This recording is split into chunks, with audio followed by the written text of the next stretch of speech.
আসসালামু আলাইকুম রহমতুল্লাহি ওবারাকাত। আজকে হৃদয় বিদারক নবী করিম সাল্লাল্লাহু আলাইহি ইসলামের বংশধরদের মাজার কিভাবে যে ভাঙ্গা হয়েছিল তার ইতিহাস দেখাতে যাচ্ছে। তো জান্নাতুল বাকি মদিনা শরীফের পাশে অর্থাৎ হুজুর পাক সাল্লাল্লাহু আলাইহি ইসলামের যে রওজা মুবারক আছেন তার একদম নিকটতম যে মাজার আছেন তাকে বলা হয় জান্নাতুল বাকি। আর এই জান্নাতুল বাকির মধ্যে হযরত ইমাম হাসান রাদিয়াল্লাহু আনহু সহ অনেক সাহাবা কেরামের রওজা মুবারক ছিলেন।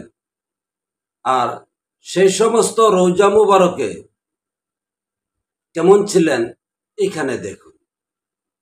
এটাই ছিলেন জান্নাতুল বাকির আগেকার চিত্র। আর এটা 1925 এবং 26 সনে বর্তমান যে সৌদি আরবের রাজ পরিবার আছেন তারা সৌদি আরবে ক্ষমতায় এসেছেন ওহাব নজদি, অর্থাৎ সৌদি রাজা সৌদের জামাতা ছিলেন ওহাব নজদি।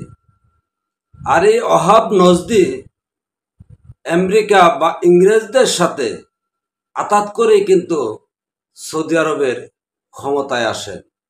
কেননা এই সৌদির রাজ পরিবারের জন্মস্থান ছিলেন কুয়েতে। আর এই কুয়েত থেকে সৌদি আরব দখল করে রাজ্য ক্ষমতা বার পান ইংরেজদের হাত ধরে। আর তার প্রধান সমন্বয়ক ছিলেন এই ওহাব নজদি। তো ওহাব নজদিকে ক্ষমতায় নিয়ে এই সৌদি পরিবার 1925 সালে তা ভেঙে ফেলেন। তার আগেও ভাঙ্গা হয়েছে 1806 সালে। তা এই রওজা মুবারক অর্থাৎ ইমাম হাসান রাদিয়াল্লাহু আনহুর মাজার শরীফ বা রওজা শরীফ ছিলেন, যা ভেঙে গুড়িয়ে বর্তমানে দেখেন এই অবস্থায় নিয়েছেন। এই গেল জান্নাতুল বাকির ইতিহাস। এখানে পেলেন কি ইমাম হাসান রাদিয়াল্লাহু আনহুর রওজা শরীফ অর্থাৎ মাজার শরীফ ভেঙে যা বিনিশ করে দিয়েছে, যার কোনো চিহ্ন সৌদির বুকে নেই। এখন আসুন আম্মাজান খাদিজাতুল কুবরা রাদিয়াল্লাহু আনহা, তিনি হুজুর পাক সাল্লাল্লাহু আলাইহি ইসলামের প্রথম স্ত্রী, যার গর্ভে মা ফাতেমা এবং আরো কয়েকজন সন্তান জন্ম হন।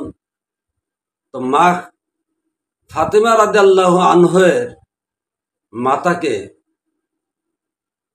দাফন করেছেন, যা মক্কা শরীফের একটু দূরবর্তী যে কবরস্থান আছেন, যাকে কেউ বলে জান্নাতুল মাওয়া, কেউ বলে জান্নাতুল মাওয়াল্লা, বা কেউ বলেন জান্নাতুল মাওলানা।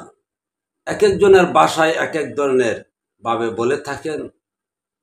ওই কবরস্থানে কুরাইশ বংশের এমনকি হুজুর পাক সাল্লাল্লাহু আলাইহি ইসলামের অনেক সাহাবা এবং তাবিঈনগণের মাজার শরীফ ছিলেন, যা ঠিক মদিনা শরীফের যেভাবে মাজার শরীফগুলি ভেঙে দিয়েছেন, ঠিক 1925 এবং 26 সনে এই জান্নাতুল মাওয়ার যে মাজার আম্মাজান খাদিজাতুল কুবরা রাদিয়াল্লাহু আনহার এই মাজারটা, এটা ভেঙে গুড়িয়ে দিয়েছেন।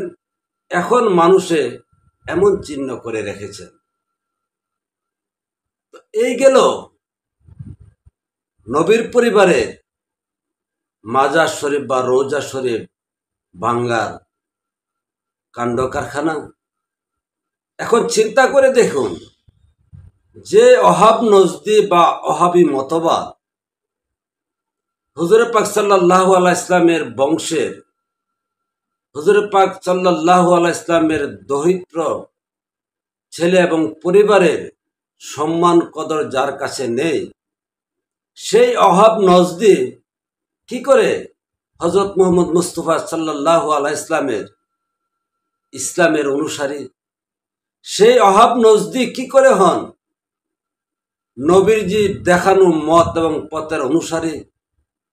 কারণ যে তার ধর্মদাতাকে দু চোখে দেখতে পারেননি, অস্তিত্ব রাখতে পারেননি, তিনি কি ইসলাম ধর্মের, তিনি কি ইসলাম প্রতিষ্ঠা করেছেন?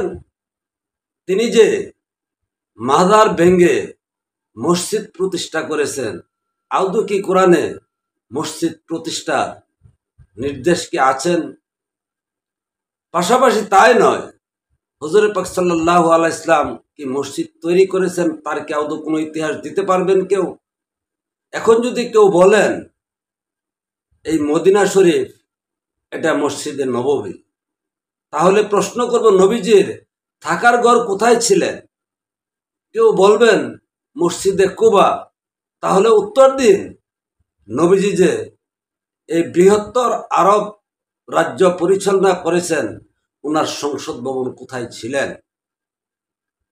মূলত এখন যে হুজুর পাক সাল্লাল্লাহু আলাইহি ইসলামের গ্রিন গম্বুজের রওজা শরীফটা দেখতেছেন, সেটাই ছিলেন নবীজির বা রাত্রি যাপন করার দৈনন্দিন জীবনের ওনার স্ত্রী সন্তানদের দিন নিয়ে থাকার ঘর। আর যা মসজিদে কুবা দেখতেছেন, সেটাই হলেন নবীজি যেখানে বসে ওনার মন্ত্রীবর্গদের নিয়ে রাষ্ট্র পরিচালনা করেছেন, সেটাই হলো মসজিদে কুবা। এখন আপনি আপনার চিন্তা দিয়ে, আপনি আপনার বিবেক দিয়ে চিন্তা করে দেখুন, হুজুর পাক সাল্লাল্লাহু আলাইহি ইসলামের বসতঘরের ইতিহাস যারা মুছে ফেলেছেন, হুজুর পাক সাল্লাল্লাহু আলাইহি ইসলামের রাজ্য শাসন আমলের ইতিহাস যারা মুছে ফেলেছেন, তারা কি হুজুর পাক সাল্লাল্লাহু আলাইহি ইসলামের ইসলাম ধর্মে আছেন, না ইসলাম ধর্ম থেকে তারা খারিজ হয়েছেন, বাদ হয়েছেন? তো সেই বাদ দলে থেকে যদি এখন আপনি মাজার বাংলার পক্ষে যান, তাহলে আপনি কি করে ইসলাম ধর্মের নিজেকে দাবি করবেন? শুধু তাই নয়, আজকে মুসলিম বিশ্বে এই মাজার অনুসারে কারা? যারা আদম আলাইহিস ইসলাম থেকে শুরু করে হযরত মুহাম্মদ মুস্তাফা সাল্লাল্লাহু আলাইহি ইসলাম পর্যন্ত ধারাবাহিক যে আল্লাহ প্রদত্ত দিন বা ধর্মের সত্য প্রতিষ্ঠার মধ্যে যারা আছেন, তারাই কিন্তু মাজার অনুসারী। কারণ আদম আলাইহিস ইসলাম থেকে শুরু করে সকল নবী রাসূলগণের মাজার আছেন, কিন্তু এই ওহাব নজদির মাজার নেই, এজিদের মাজার নেই, মুয়াবিয়ার মাজার নেই, তেমনি যেমন শয়তানের মাজার নেই। কেন তাদের মাজার নেই? কারণ তারা আল্লাহর তরফ থেকে লানতপ্রাপ্ত, গজবপ্রাপ্ত। তো সেই গজবপ্রাপ্তর অনুসারী হয়ে যদি আপনি মনে করেন যে মুসলমান, আপনি ইসলাম ধর্ম মানেন, ইসলাম চিনেন, বা আল্লাহর যে বিধিবিধান যে কোরআন দিয়েছেন সেই কোরআন আপনি মানেন, তাহলে নিশ্চিত আপনি যে আল্লাহর কাছে মুনাফেক এবং আল্লাহ এবং রাসূলের শত্রু, সেটা আজ না হয় কাল সামনে কিন্তু আসবে। তো মূল বিষয় হলো, দেখুন নবীজির উত্তরসূরিদের মাজার যারা বিলীন করেছেন, আজকে বাংলাদেশে যারা মাজার বিলীন করতেছেন, ভাঙচুর করতেছেন, তারা শুধু ইসলামের শত্রু নয়, ইসলামের জাতির শত্রু নয়, তারা আল্লাহ এবং রাসূলের শত্রু। তো সুতরাং আপনি যদি ঈমান আমান বাঁচাতে চান, এই ওহাবী জাতি থেকে নিজেকে সরান।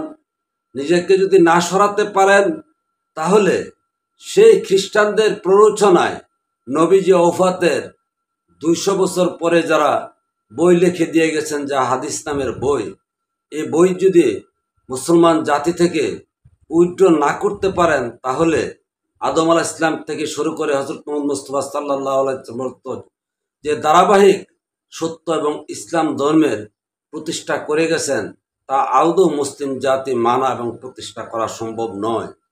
ভালো থাকবেন। আল্লাহ হাফেজ।